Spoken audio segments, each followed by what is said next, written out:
أوقات كتير وإحنا بنعمل الأكل نكتشف إن في مكون من مكونات الأكل اللي بنعملها خلص وبتكون مشكلة فعلا. إيه رأيكم لو أقولكم النهاردة على 3 حاجات مهمين جدا في المطبخ نقدر إننا نخزنهم بسهولة وهيقعدوا معاكم بالشهور من غير ما يفسدوا. كمان هقول لكم إزاي تقشروا أي كمية من التوم مهما كانت كبيرة في أقل من 5 دقايق. لو عجبكم الفيديو ياريت لايك وشير وتشتركوا في القناة وفعلوا الجرس علشان يوصل لكم كل جديد.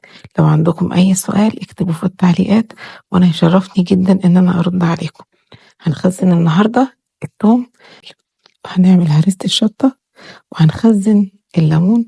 بس هنحضر أهم حاجة برطمانين من الإزاز، واحد هنحط فيه الثوم والتاني هنحط فيه هريسة الشطة، وهنحضر كمان قالب سيليكون. لو مش متوفر نقدر نستخدم أي قالب عندنا من قوالب التلج البلاستيك اللي موجودين، لكن في الحالة دي هنضطر إن احنا ندهن القالب البلاستيك بالزيت علشان خاطر لما نيجي نطلع الليمون المتجمد يطلع مننا بسهولة. وعلشان أقشر الثوم حطيته في كيس بلاستيك من بتاع السندوتشات، وهربط الكيس كويس وأدق عليه بالمردانة. لو مفيش عندنا مردانة هدق عليه بالشاكوش بتاع المطبخ لحد ما أحس إن الفصوص انفصلت من الراس. مهم إن احنا نربط الكيس كويس عشان واحنا بندق روس الثوم متطلعش بره الكيس. بعد ما دقيت عليه كويس فتحت الكيس وبدأت أطلع فصوص الثوم منه، ومجرد ما هضغط على الفص هلاقيه اتقشر بسهولة. لو لقيته فصوص ما اتفتحتش هرجعوها على الكيس تاني ودق عليها. هفضل كده لحد ما اكمل الثوم كله وافصل القشر عن الثوم. جمعت الثوم وحطيته في الكبة. تقدروا كمان تطحنوه في مطحنة التوابل. ضفت على الثوم معلقة كبيرة من الملح ومعلقتين كبار من الزيت. الملح مع الزيت مهمين جدا، هيحافظوا على لون الثوم وقوامه، وكمان هيقللوا من ريحة الثوم، وأهم حاجة هيمنعوا تكون بلورات التلج.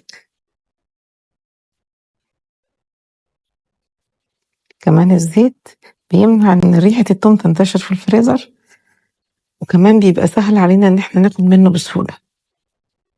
ده القوام بتاع الثوم، بطحنه خشن شوية. جمعت كل الثوم في البرطمان، ولما اتملى ضفت عليه شوية من الزيت حوالي معلقة كبيرة. هقفل عليه واحطه في الفريزر. لما تاخدوا من الثوم وتحسوا ان الزيت نقص زودوه معلقة من الزيت. عمل معايا كمية كويسة. هنعمل هريسة الشطة بطريقتي.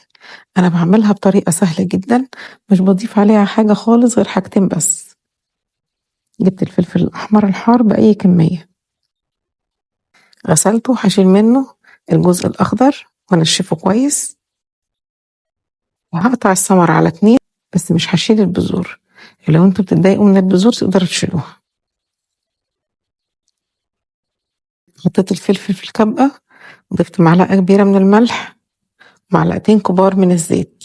زي ما قلنا بيحافظوا على قوام الفلفل، وكمان بيمنعوا تكون بلورات التلج، ويبقى سهل عليا ان انا اقدر اخد من الفلفل في اي وقت.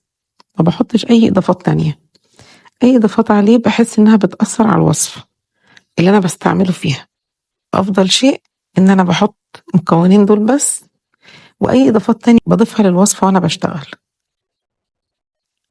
انا بحب اطحنه خشن شوية. هجمعه في البرطمان الازاز، وبكرر تاني ان انا بستخدم برطمانات ازاز مش بلاستيك.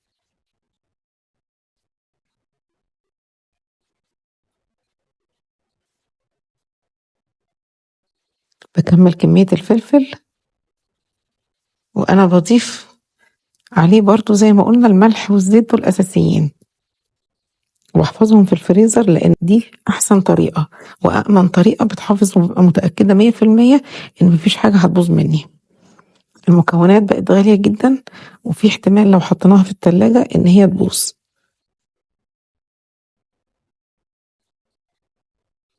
أمّا بنحتفظ بيها في الفريزر بتعيش معانا شهور ما بيحصلهاش حاجة.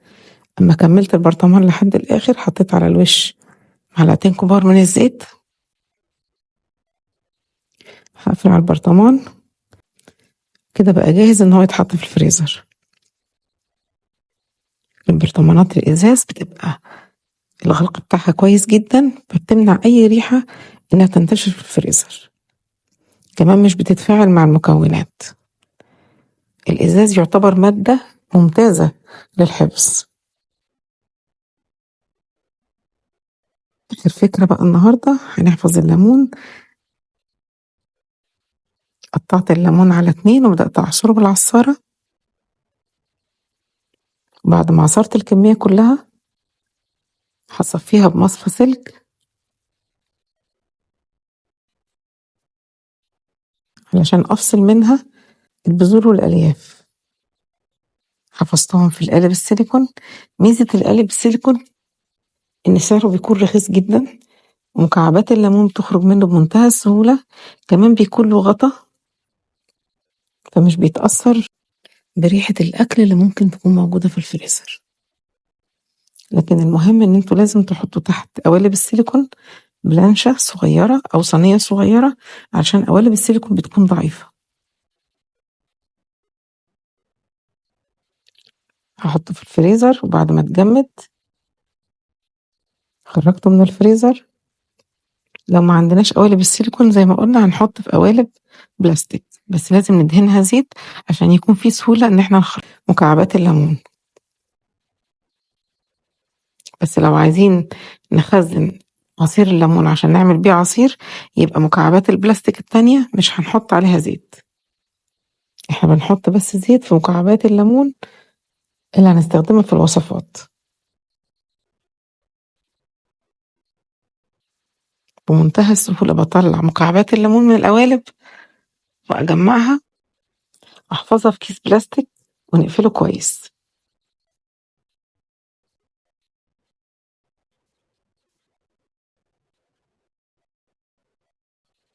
حطيتهم في الكيس البلاستيك، قفلت عليهم وهشيلهم في الفريزر.